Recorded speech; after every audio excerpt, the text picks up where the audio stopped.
Salut à toi, t'est-il déjà arrivé d'être super organisé et déterminé pour concrétiser un projet et que de voir que malgré tous les efforts que tu donnes, cela n'aboutit pas et de finir par être découragé?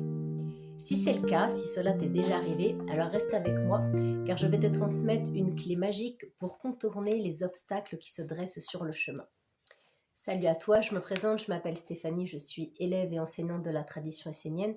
Et dans cette vidéo, nous allons découvrir, à travers la parole de l'archange Uriel, comment contourner les obstacles qui se dressent sur notre chemin. Voici ce que nous dit l'archange Uriel dans son psaume 118.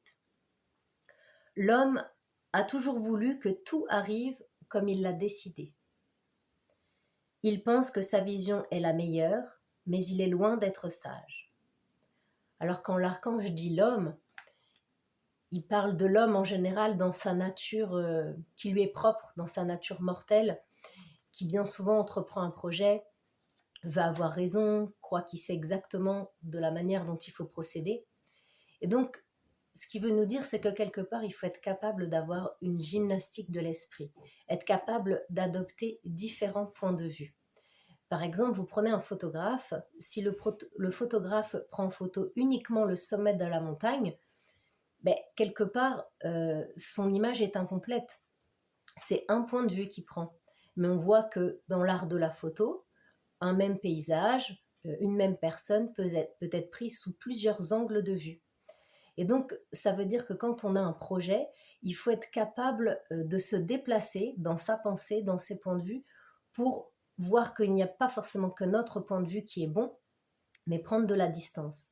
Et l'archange nous dit, il pense que sa vision est la meilleure, mais il est loin d'être sage. Parce qu'en fait, le sage, c'est celui qui a la vision d'ensemble et qui est capable d'unir tous les points de vue. Alors c'est une petite introduction, mais c'est pour dire que souvent, l'homme, il va se braquer parce qu'il a une idée en tête, il se dit que les choses doivent se passer d'une certaine façon. Et ça, c'est valable souvent dans les projets. On se dit, voilà, j'ai fait un plan, il faut exactement que ça se passe comme ça, j'ai tout planifié. Et c'est à ce moment-là que parfois l'obstacle se dresse. Alors ensuite, voici ce qu'il nous dit. Si tu veux réussir dans la vie, tu dois cultiver la souplesse. Sois léger comme l'oiseau, aussi souple que la plante et aussi stable que la pierre.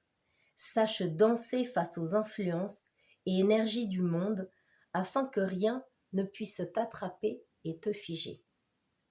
Ne te crispe pas, n'entre pas dans une concentration trop intense à l'intérieur de toi et autour de toi. Ne cultive pas d'idées fixes, n'emprisonne pas tes sentiments dans des cadres arrêtés et ne mets pas ta volonté en disharmonie avec les forces agissantes dans ton environnement. Alors dans ces versets de 1 à 4 du psaume 118, il y a toute une sagesse qui est contenue. Il te dit, si tu veux réussir dans ta vie, tu dois cultiver la souplesse. Donc la souplesse est une vertu, c'est tout un état d'être. On a déjà vu des personnes qui pratiquent du yoga ou de la gymnastique qui ont une certaine souplesse, c'est quelque chose qu'elles vont travailler et on voit que si on est souple physiquement dans nos articulations, eh bien on se fait moins mal. Alors il nous dit, sois léger comme l'oiseau. Donc l'oiseau, c'est celui qui s'est élevé. Eh bien, il est léger parce qu'effectivement, il prend de la hauteur. Donc il faut être aussi capable d'avoir une forme de détachement, de prendre de la hauteur quand on est dans un projet, parce que des fois, on a le nez dedans et on est fixé, figé et on se crispe. Il nous dit, sois aussi souple que la plante. Alors vous voyez, la plante, elle a toute une sagesse, tout un message à nous donner. La plante, à la fois, qui part de la terre pour aller vers le ciel, elle est dans la droiture, elle est dans une forte volonté, une détermination. Donc effectivement, quand on met en route un projet, il faut avoir de la force et de la détermination. Sa détermination, on la trouve dans la tige de la plante qui s'élève. Mais si vous voyez bien, parfois vous avez des petites plantes, des petites fleurs qui ont traversé le bitume et puis qui ont réussi à s'adapter pour fleurir. C'est-à-dire que oui, il faut être déterminé comme la tige de la plante qui s'élève, mais en même temps, il faut faire preuve d'adaptabilité. Et cette adaptabilité, c'est ce qu'on trouve dans la sève qu'il y a dans la plante ou dans la branche de l'arbre. On voit que par exemple, dans la nature, si une branche n'est plus alimentée par la sève de l'arbre, elle casse. La sève, c'est ce qui représente la vie en toi. Donc la souplesse est une vertu qui est reliée aux forces de vie. Donc, si tu n'as plus la souplesse à l'intérieur de toi, mais c'est pas qu'une souplesse physique, c'est aussi une souplesse, pardon, dans ton esprit, dans ta pensée, dans ta façon de voir les choses, alors tu peux avancer. Mais si tu n'as pas cette souplesse, ben, qu'est-ce qui se passe dans la nature? La branche se casse.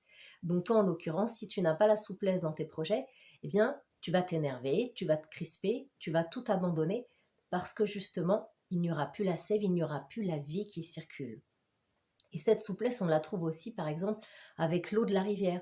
On voit qu'une rivière, elle sait exactement où elle doit aller. Elle veut rejoindre le fleuve, l'océan, mais elle va rencontrer sur son chemin, par exemple, des rochers. Eh bien, qu'est-ce qu'elle va faire? La rivière, elle va les contourner. Elle va continuer son chemin et tout en souplesse. Et la stabilité de la terre, la stabilité de la pierre, c'est d'être posée sur le calme, dans l'enracinement. En fait, la nature est un livre vivant qui nous enseigne exactement comment il faut procéder.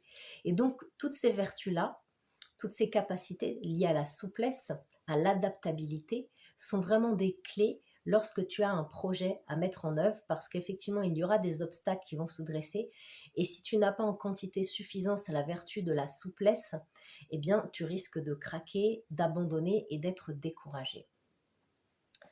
Alors, l'archange nous dit, voilà, ne te crispe pas, n'entre pas dans une concentration trop intense à l'intérieur. Bien souvent, on pense que pour mettre en place un projet, il faut être déterminé, ardent, ne rien lâcher. Oui, c'est juste, mais si tu n'as pas à côté de ça la souplesse, l'adaptabilité, tu verras que ça ne fonctionnera pas parce que sinon tu seras comme dans un côté guerrier, tu seras comme raide, tu vas te rigidifier et en fin de compte, ça va casser, ça ne va pas tenir. Ensuite, il nous dit, n'emprisonne pas tes sentiments dans des cadres arrêtés, ne mets pas ta volonté en disharmonie avec les forces agissantes dans ton environnement. Ça veut dire que quand tu mets en place un projet, il n'y a pas que toi et ton projet, il y a d'autres paramètres que tu dois prendre en compte. Parfois, tu vas mettre en place un projet, il va y avoir tous tes ancêtres, toute ta lignée. Il se peut qu'il y ait des ancêtres, par exemple, qui ne soient pas d'accord avec le projet que tu es en train de mettre en place. Et du coup, ça peut amener des freins ou des obstacles sur ton chemin. Ça peut tout simplement être aussi l'épreuve qui arrive sur ton chemin parce que la vie, elle est là aussi pour nous enseigner, pour nous faire grandir.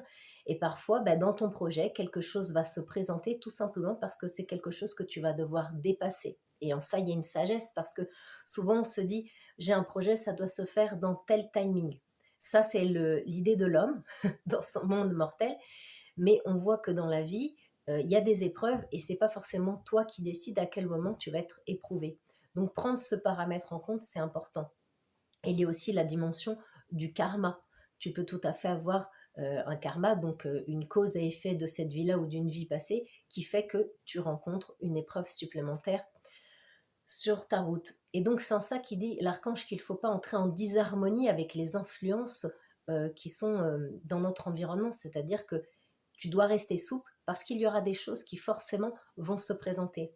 Et si tu as cette vision justement large et ce détachement de voir qu'il y a tout un tas de paramètres qui agissent dans ton projet, pas que ta volonté personnelle de réussir ou de gagner de l'argent, même si tu as tout préparé, tout organisé, il y a tous ces paramètres-là qui vont entrer en compte.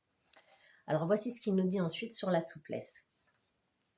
La souplesse est une vertu permettant un échange harmonieux et une gratitude, une bonne entente avec tous les mondes qui t'habitent et un environnement par le partage, l'accueil de l'autre et la générosité. Tu permettras à une multitude d'êtres visibles et invisibles de participer à ta vie, de t'aider à réaliser l'œuvre que tu souhaites voir aboutir. L'œuvre est toujours réalisée par la participation de la multitude. Alors quand il parle de la multitude, c'est aussi pour dire que dans n'importe quel projet, tu mets des forces en action et ces forces en fait ce sont des esprits. Quelque part dans ta volonté, tu invites les plantes sans le savoir. Dans ta stabilité, tu invites les pierres. Dans tes sentiments nobles, dans la beauté qui t'anime, tu invites le règne des animaux qui sont liés aux côtés de la dévotion. On voit qu'un animal, par exemple, il vient vers toi dans une candeur, il est sans filtre, il va t'aimer de façon inconditionnelle et il représente cette sphère des sentiments. En tout cas, dans la tradition essénienne, on associe les animaux aux côtés des sentiments nobles.